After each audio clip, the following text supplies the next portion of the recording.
Okay. Welcome, guys, to the new first episode of A Podcast Divided. I'm Daniel, and I'm a Cubs fan. And I'm Andy, and I'm a person who's also a Sox fan, who's also happier mentally than the guy on to my left. Yep. And this is our Cubs White Sox podcast. After the intro.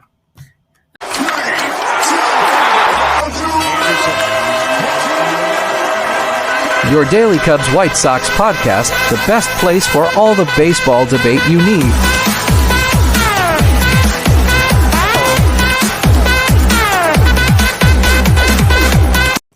Okay, guys, All right, we're back Poggers. here with Andy, and yeah. That's it. It's only two people, Daniel. Yep, and we're going to be talking about some baseball here. So, first of all, are you excited for the new season? As a Sox fan, I'm excited and nervous at the same time because anything can happen. La Russa's gone, which I'm very happy about. Let's go. Yeah, I thought you were rooting against me. I but yeah, he was the coach of the Cardinals and the White Sox, so I can see why. Let's walk him on 0-2. Let's go. Yeah, no, that was great. And then the next guy hit a home run. But whatever, it was the Dodgers anyway. We wouldn't have won, but still, I can't justify that amount of buffoonery. Yes, that is. But yeah, La Russa's gone. We got a new coach that the White Sox said that the interview went amazing. So I'm excited for Pedro. I'm excited for Benintendi. And but I'm excited for a lot of these young players. I hope that Eloy's going to be healthy. I hope that Robert's going to be healthy. So if everyone's healthy, then I think we're going to have a good season. Maybe make it into the playoffs. Yeah, I feel like the Cubs are definitely a World Series team. For sure, yeah. I'm very optimistic about this new season. Pretty delusionally optimistic. I agree. The only really scary thing is that Suzuki is hurt. So, I'm expecting him to hit 350 with 55 home runs. So, 55? I'd say 155 at least. And 350, I'd say like 5,000 average at least for him. Yeah.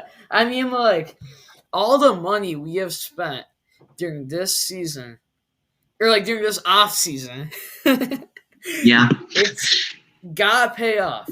And if you look at what happened last year, I truly believe that we could have been at a 500 record if we did not go on a few bad losing streaks. Because if we had played the same way we did at the end of last season, what would have happened? We would have had at least a 500 record. Well, think about it this way. We've improved since last year. So I feel like the ceiling is over 500 and into the playoffs.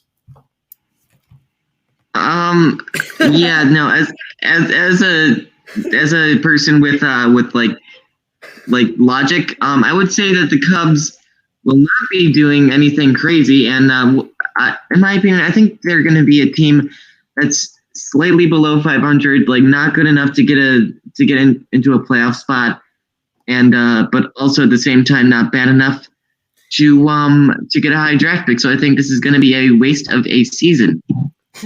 A waste of a season. Do you really spend over $200 million, close to $300 million, on a wasted season? Yes.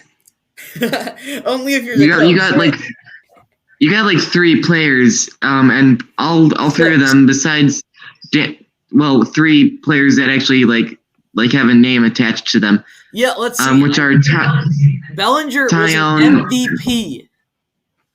Yeah, 3 years ago. Now he's horrible.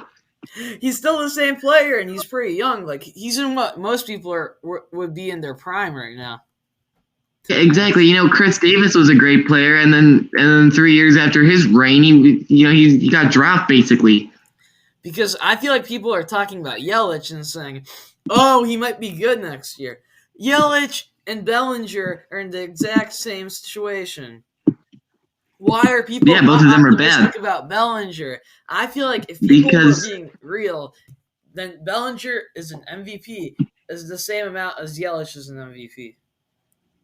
I agree. None of them will get MVP. I think both of them are going to be mid.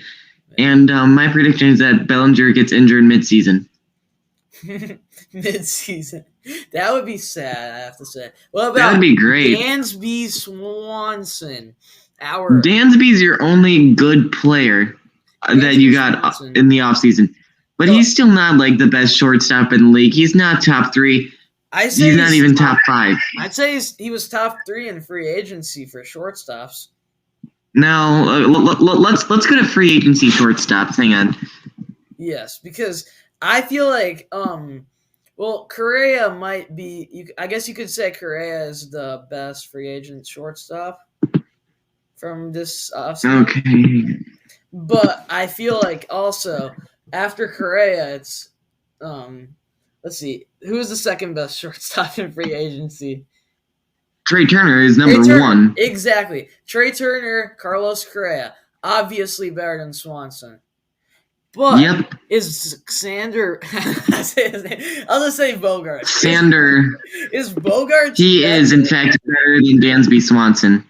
Let me tell you, Bogart's stats. All right, I can't wait to see this. Free. Oh my gosh, they're actually good. Okay. Okay, so last year he batted .307 with 15 home runs. Let's talk about Dansby Swanson here. I feel like Swanson had more home runs. Mm-hmm. I have to verify that. Swanson batted .277 with 25 home runs. However, we do have to here we go. We have to put into account that Swanson played a lot better defense. So I feel like he brought a lot more wins to the Braves than Bogarts did to the Red Sox, which I feel like is even more important than just playing, like just hitting for a high average, but everything else is just sad. Yeah, so basically defense is probably about 1/5 of stats that people pay attention to, like 1/5 of stat categories. So basically you're saying that 4/5 of Dansby Swanson is just sad. No. He had more runs than Bogarts, first of all. Okay. And what about average? Also, smart baseball people would argue that defense and offense is actually defense is more valuable. I don't remember who said this, but I remember reading it in a baseball book. And if you think about it, half of baseball is run scoring, half of baseball is run prevention. But I mean, But like half of the run prevention is defense. So if you think about it, Swanson is providing 75% of the team. All right. Well, I have to contradict that with looking at the Philadelphia Phillies. As we all know, they're just like they're slapping defense in the face. They don't care about it, and they're only caring about offense and pitching. And look at them; they made it to the World Series, and they buffed up their team like crazy with the addition of Trey Turner. Yep. So my prediction is that they will win the World Series this year. Well, I like that you bring up the Phillies because I think that the Phillies are a good example of what the Cubs' ceiling looks like this season. Oh, come on! You gotta be kidding me. Think about it. You know how I said think about nothing, dude. Your team is mid. You know how I said that, like, I feel like the Cubs could possibly be like at 500 last year? Well, with the additions, I mean, Swanson's WAR is like 7. Swanson could bring them to 89 wins, which is how many the Phillies won, and which is how many wins it took for them to make it to the World Series. All right, well, because what's WAR wins above replacement? Who was Swanson's replacement shortstop? Well, the thing is, it's kind of weird because technically Horner, but Horner's still going to be Johan Camargo, So- let's see, Orlando Arcia, You're going to have to Vaughn say Grissom, Madrigal. no, these people that Swanson, these backups, they're not that good. So that's why no. That's why his WAR is so good. We're talking about he's never played for the Cubs. We're talking about his Braves statistics here. Exactly, yeah, that's what I'm saying. Oh, you're talking about, I was going to say, we don't have Orlando Arcia. Okay. I got it. So, let's look at his defensive stats, though, because I've heard a lot of good stuff about his defense. And to be honest, I feel like, also, you're talking about the Phillies, right? Who's Kyle Schwarber? Yeah. He's the guy who bagged, how do you spell Schwarber? Schwarber. He was a Cub for like 5 years. What are you doing? I'm a big fan of him, not of his jersey. But anyways. Oh, no. I only got it after he got traded because I'm 50% off. But, so Kyle Schwarber batted .218, but yet he had 46 home runs. Yeah. You're talking about a guy who everyone celebrates and who brought the Phillies partially to the World Series. Why is Swanson bang? Man, I need like a lot of stats pages. Why is Swanson bang 277 with 25 home runs, not equivalent to a lot more home runs, but a lot less production in accordance to singles, doubles, and triples? Why do those two not equal out, and why is Swanson not receiving the same amount of love? In addition, we are not talking about defense. Kyle Schwarber, although I really like him, especially before when he was on the Cubs, but Kyle Schwarber, I have to face it, he's not good on defense. He was supposed to be a catcher, but he didn't even – he wasn't good at it. He's more of a hitter, let's just say that. But why? I agree, but people are giving a lot of hype to Swanson. Like, they're saying that he is a top 5 shortstop, but no one's saying that he's going to be an MVP shortstop like Turner and Correa and all these other guys because because he won't. I mean, he's okay. He's not great. Like, he's a good shortstop. He's definitely your best player. Is that an issue? I mean, he's okay at everything. Like, I'm not dissing the guy. Like, he's got a lot of home runs. He's got good average. He's got good defense, as you said, but none of it is great.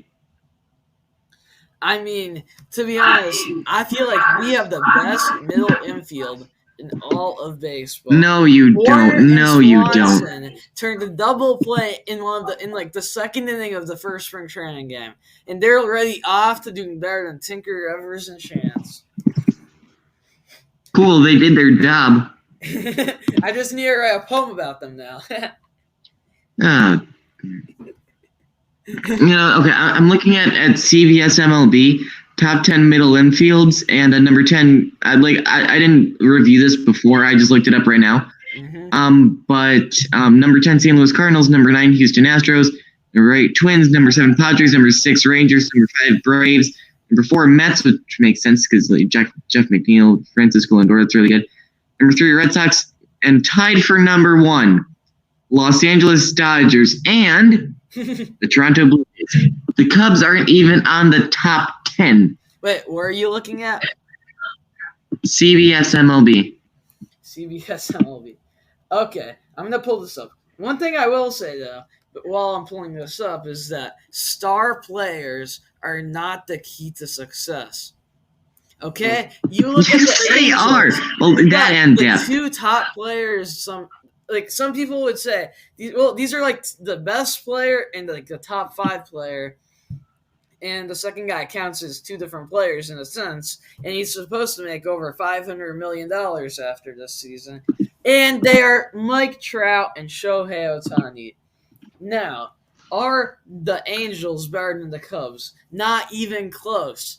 our star I'd say players they're the same. key to making a good team. No. So although you say Swanson, he's our best player, that's so sad. Well, if you think about how much average players that are actually worth a lot more, and in a way, that's actually really smart by the front office. So clap for Jed Hoyer and former GM Theo Epstein. Okay, so let's go back to the comment where you said that the Angels are definitely not better than the Cubs, nor are they as good as the Cubs. That's what you said. Yes. Let's go to the record book, since I know the Angels had like a horrible losing streak. So Angels record that happened to be. Hang on, I got it right. 2022. Let's see, 73 and 89. Now let's go to the Cubs. Yep. It's 2019. Dang it. Okay. Here we go. This probably has it. 74 and 88. The Cubs had one more win. Just one more than the Angels. Last season? Yes. Actually? Yes. Okay. But we improved a lot. So They did the improved. Angels. Now let me okay, let's look at the Angels free agency signings. Yep.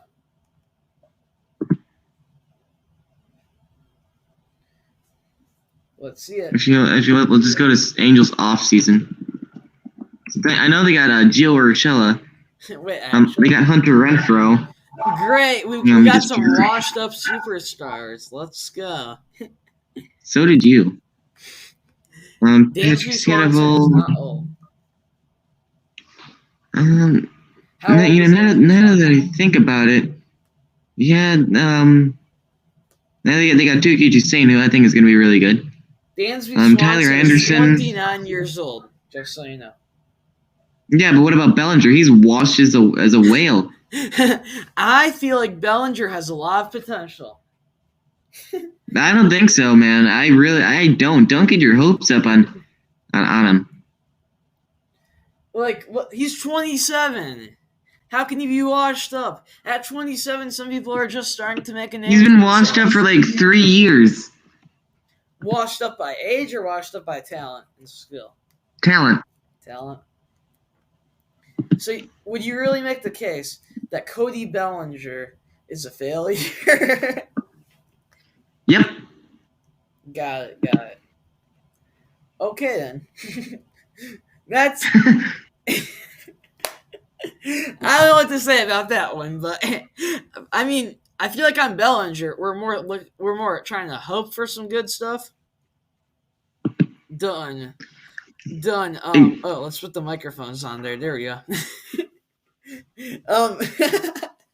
Guess microphones, guys. I don't even know what where that QR code goes to. So It's the FBI. yeah. Yeah, they'll deliver us our microphones. I'm actually very curious about this QR code. I'm gonna go to it. What the heck?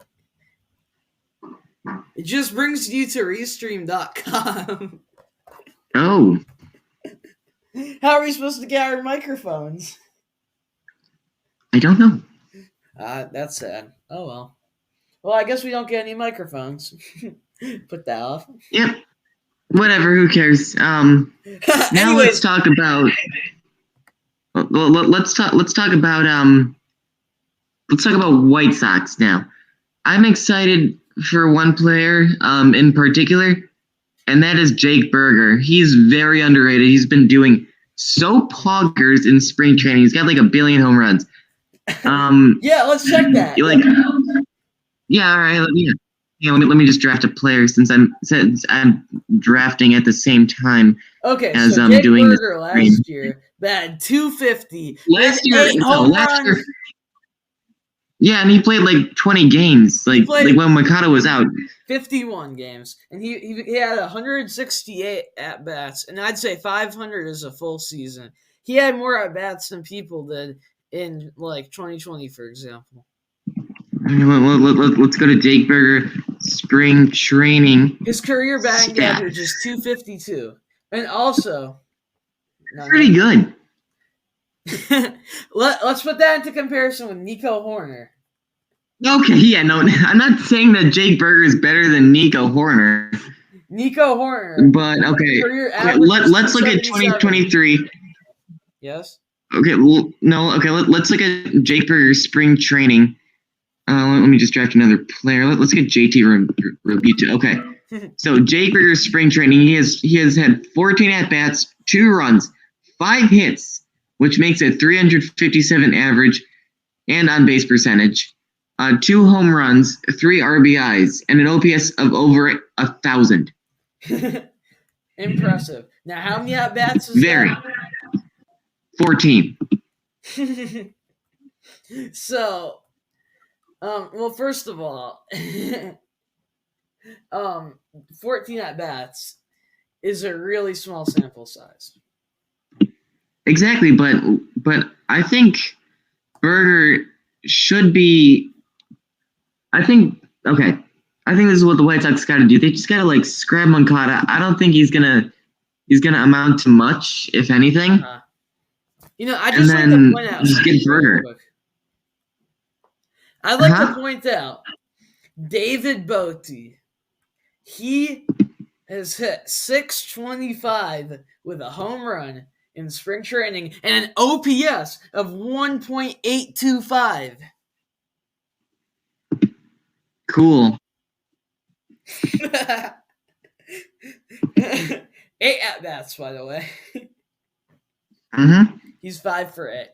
But I think he will end up doing better than your Berger in spring training. I don't think so. Berger's the man. And let's go back to Moncada. Yeah. So, in his spring training, he has had 9 at bats, 1 run, 1 hit, 0 home runs, 0 RBIs, 0 stolen bases. And his average is 111, on base percentage 33, OPS 5.55 or 0.55.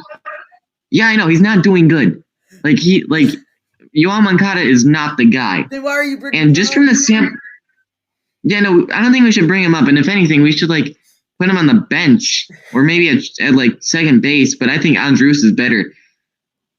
So I think Berger should be third base, even though his defense isn't the best.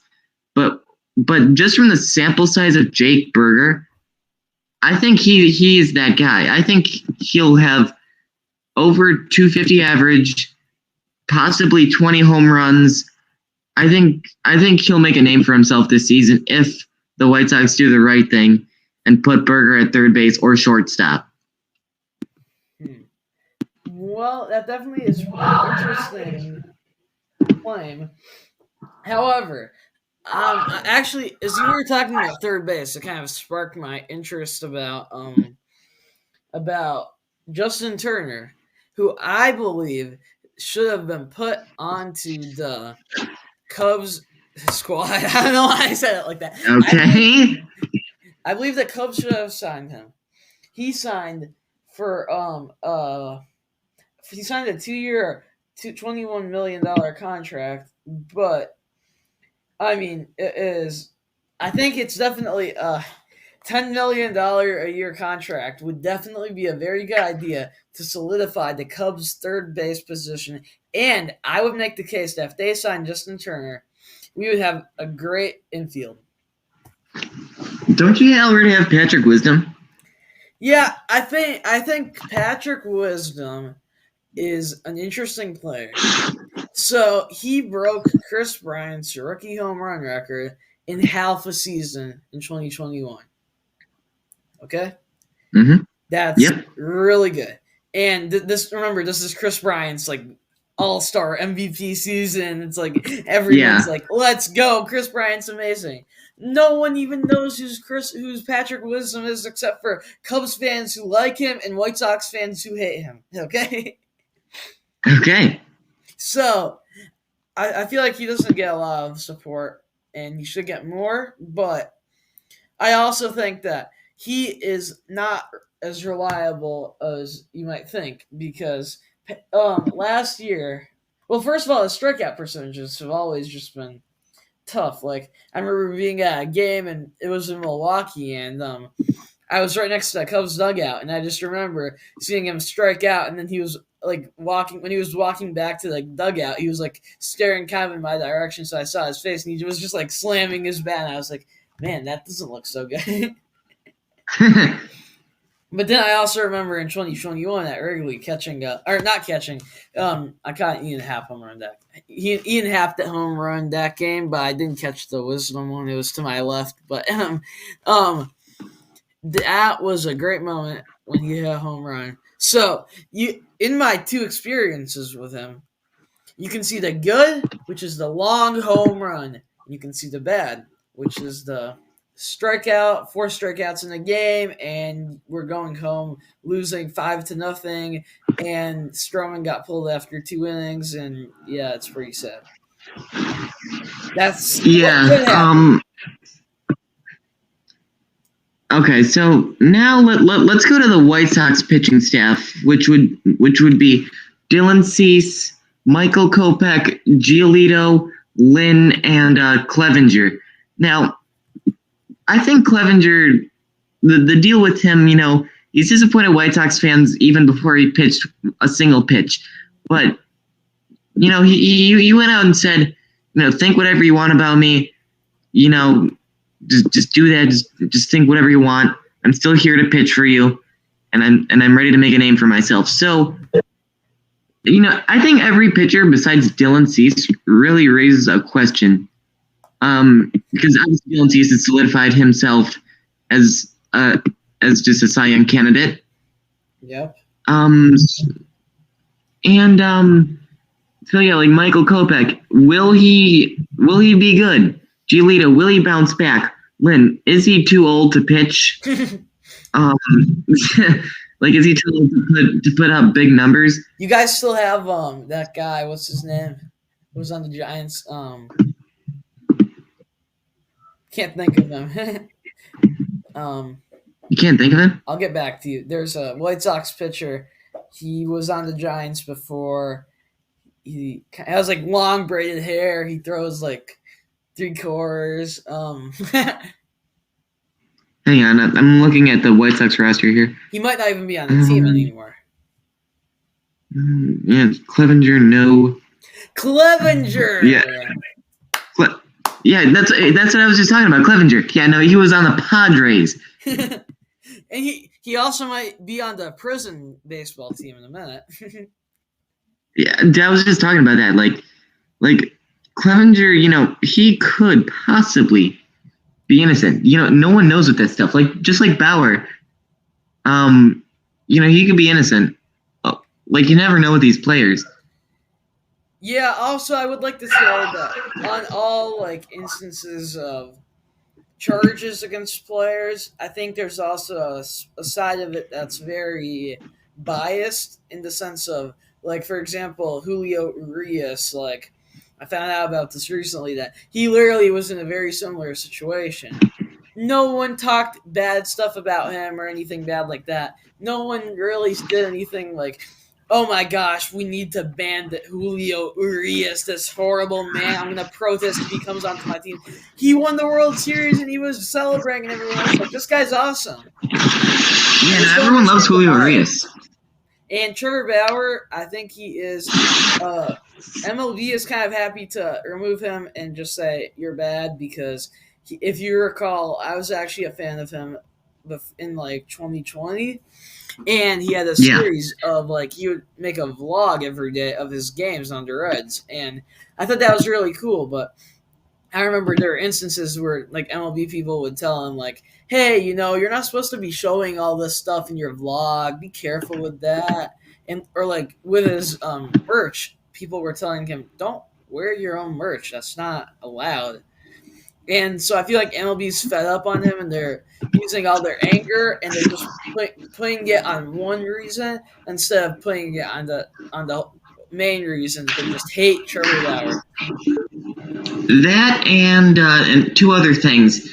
There's been a lot of reports that he's just like not a good teammate in the locker room. Like he lowers morale a lot, and and he's a Dodger. Like he's an LA Dodger. Like I feel like when he was a Cleveland Guardian or a Cincinnati Red, people liked him a lot more than when he was a Dodger because everybody hates the Dodgers. Everyone wants them to lose, and everyone just wants them to like go and rebuild because no one wants to see them anymore. Yeah. Definitely. Yeah. Also, I would like to look at the Cubs pitching rotation and comparing it to the Sox rotation. I will admit the Sox have a better pitching rotation. Thank you. However, I feel like we have better offense and defense, but we are not talking about that right now. We are talking about these 6 guys who 5 of them should be on the starting rotation. So we have Jameson Taillon, former Yankees pitcher, signed this last season for like $40 million, something like that. Big investment on a mid pitcher, but I think he's actually going to be pretty good. Whoa! You just admitted something, did you? You just called. Wait. You just called your best pitcher mid. That's what I said, and you were like, no, he's not mid. No, he's the best pitcher ever. And now we have footage of you saying that the Jameson Taillon, aka your best pitcher, is, and I quote, mid. Yeah, he did have a 3.91 ERA last season. That's not good. That's almost a 4 ERA, and that's definitely not something to brag about. I mean, he has been like Dylan Cease's career ERA is 3.56. Taillon's is 3.84. Taillon has had more seasons done. He's had 1, 2, 3, 4, 5, 6. He's had 6 seasons. Cease has only had 4.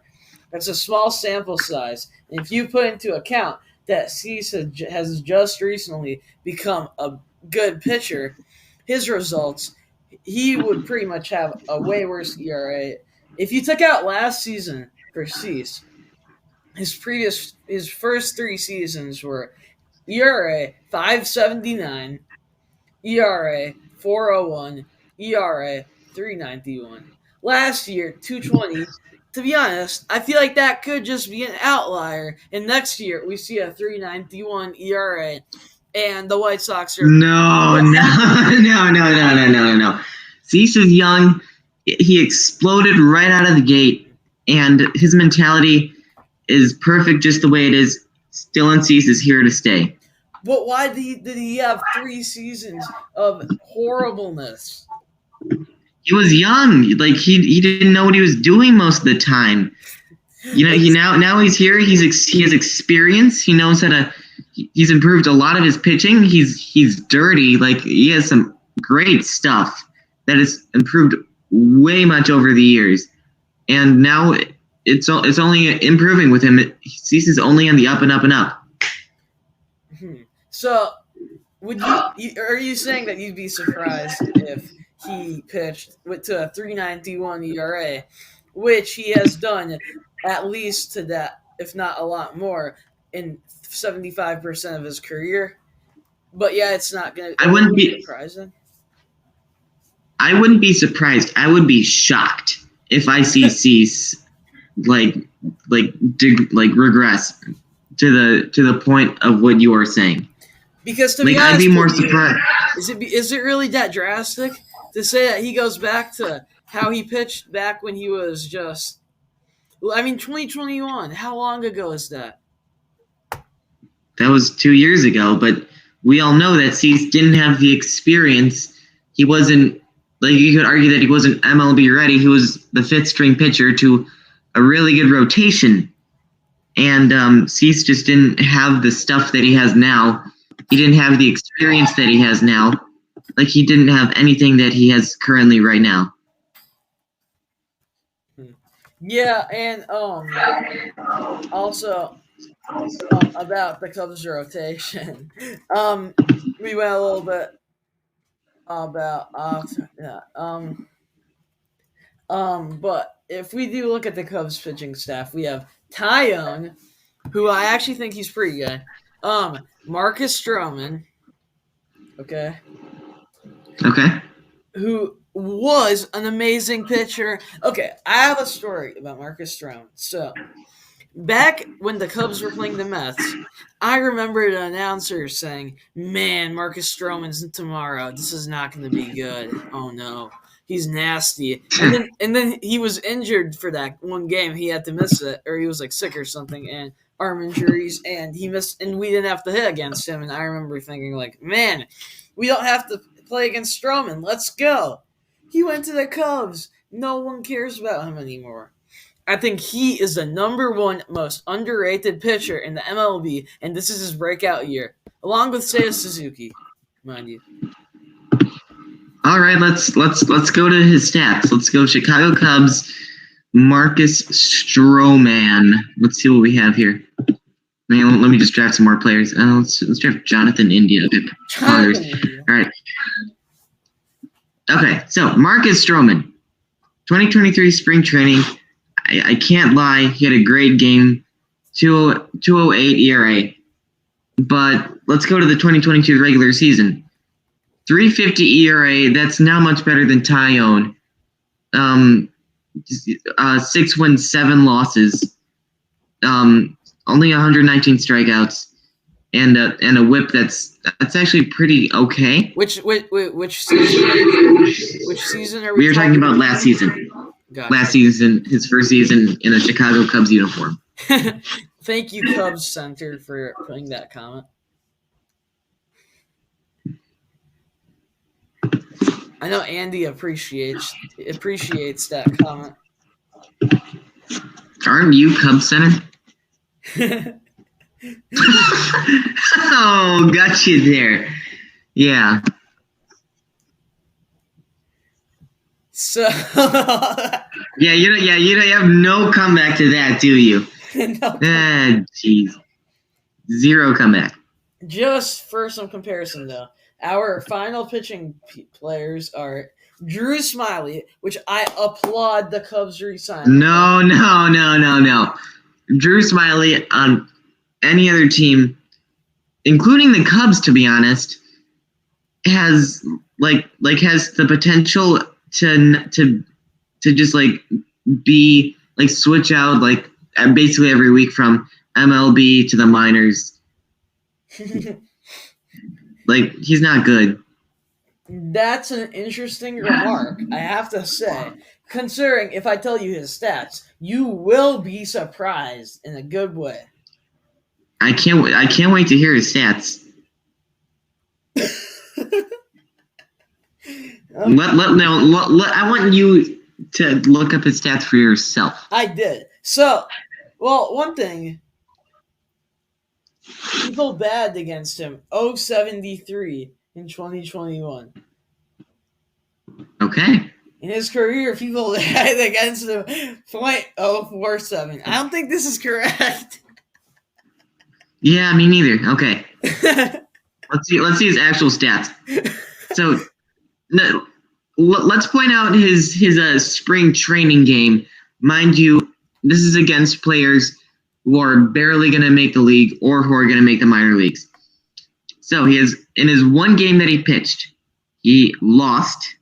He pitched 2 innings with a whip of 2.50 and an ERA. Are you ready for this? Mm-hmm. Of 9. In 2 innings?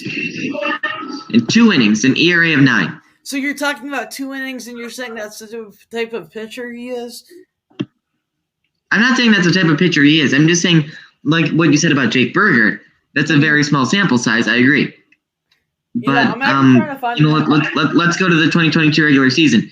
ERA 3.47. Oh, let's go. Okay, that's okay. That's not great. That's not like what you're saying. He's better than Cease. Is a great pitcher. He's not better than Cease. He is not. That's the 2022 regular season. You want to know his career regular season ERA? 4.10. 4.10. Better than Cease's career ERA of 3.50. Oh, never mind. You buffoon. Look, if we take out Cease's last season, his ERA. Yeah, if we take out Cease's last season. Same if we take out Drew Smiley's last season. His ERA would be significantly worse. That's for sure. But I do feel like Smiley was also dealing with a ton of injuries, and I feel like he has breakout potential along with a lot of other Cubs pitchers, which I love. Same with Sox pitchers. I mean, I think Kopech definitely has the potential to have, I'm not saying a Cy Young year, but he could be a Cy Young candidate if everything goes right. But that's only if everything goes right. If he doesn't get injured, if he just has like a good rotation, if everything goes right, he could definitely have a Cy Young candidate year. Think about it this way, though, right? We're talking about underrated players. I would like to bring up no other than the professor. You're very young, Kyle Hendricks. Kyle Hendricks. Okay, let's take a gander at his stats. Let's see what we got here. He pitched in the World Series in Game 7. That was it 7 years ago. 7 years ago. You do realize that people change more than slightly in the time period of 7 years. True, but let's look at his ERA. Oh man, 4.80. 4.80, a whip of 1.29, and a record last year of 4-6. Look, I feel like he's really underrated the last few years. In 2016, he had a 2.13 ERA. Mm-hmm. In 2020, he had a 2.88 ERA. Okay. He is 3.46 ERA for his career. Cease is 3.56. But yeah, you're saying Cease should have been on the All-Star team last year, and Hendricks. For sure, he should have been on the All-Star team. Why isn't everybody agrees he was a snub. Why is it? Everybody agrees he was a snub. Why isn't Hendricks on the All-Star team? Because he had an ERA of 4.80, you doofus.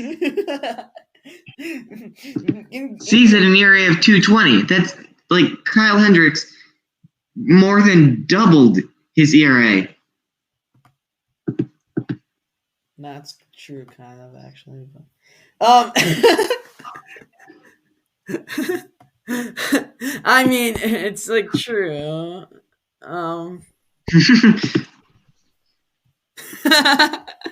I mean, yeah, I guess that's true. And Cease was a nominee for the Cy Young Award, which McClanahan took because McClanahan's awesome, and honestly, I think McClanahan deserved that award. Gotcha. Well, do we have any more things that we would like to talk about before ending the stream and this first ever a podcast divided episode? I got nothing besides watch out for Crosstown because it's definitely going to be interesting. Oh, one other thing. On the next episode, we will be discussing the World Baseball Classic. So stay tuned for that. Stay tuned.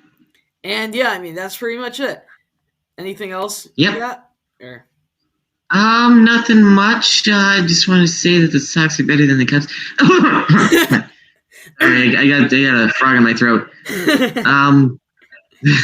Got it. All right, I think that's all I got to say. Hope y'all enjoyed, and go White Sox. Let's go. Yeah, go Cubs. Don't forget to go White Sox. Like, subscribe, and comment. Yeah, comment. Share. Any questions, we will definitely answer questions on a stream. So if you ever have any questions, just comment in the chat. And or in the comment section if you're watching this as a long video. But anyways, guys, thank you so much for watching, and go Cubs! Go White Sox.